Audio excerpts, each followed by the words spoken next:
Open force software development के training पर आज राज्य स्तरीय कार्यशाला के आयोजन करेगी। छत्तीसगढ़ शासन के नोडल एजेंसी चिप्स डहारले आज राज्य स्तरीय कार्यशाला के आयोजन करेगी। जी हां, पुलिस, शिक्षा और कृषि के संगे संग अन्य विभाग के सरकारी अधिकारी मन ट्रेनिंग पर मौजूद रही। 27 और 28 मार्च के एक कार्यशाला में open force software development programme के ट्रेनिंग जम्मू सरकारी अधिकारी मन ला दिए जात है। एकर बारे में इलेक्ट्रॉनिक और IT में काम करैया चिप के chief operating officer Amitabh Sharma बताइन। एक ट्रेनिंग प्रोग्राम है जो भारत सरकार के द्वारा एक ओपन सोर्स प्लेटफॉर्म ये किया गया है जिसमें सॉफ्टवेयर डेवलपमेंट होता है। इसका नाम है open force software development program.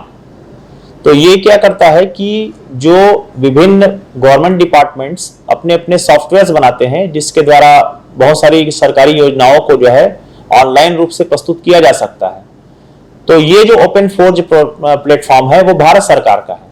तो इसमें सिक्योरिटी के भी बहुत बढ़िया इंतजाम है और जो भी विभिन्न सरकारी डिपार्टमेंट्स के हैं, कई बार उनको अचानक से कई चीज डेवलप करनी पड़ती है। जैसे CG टीका है, हम लोग बनवाए थे, या फिर एक आपने जो कोविन ऐप देखा था, ये सब जो है ओपन फोर्स डेवलपमेंट प्लेटफॉर्म में ही बने हुए हैं।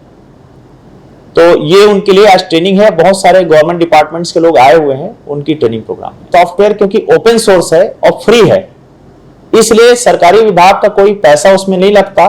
और जो डेवलपर वहां काम कर रहे हैं, जैसे स्मार्ट सिटी में है, CACB में है या PWD में है, उनको सॉफ्टवेयर की आवश्यकता होती है। उनके लिए हम यहाँ बनाते ही हैं चिप्स वाले, लेकिन उसके अलावा उनको अब तत्काल आवश्यकता होने पर वो तत्काल वहीं बना सकते हैं बिना किसी निविदा के, बिना किसी पैसा व्यय करने। ब्यूरो रिपोर्ट, उत्लंघा न्यूज।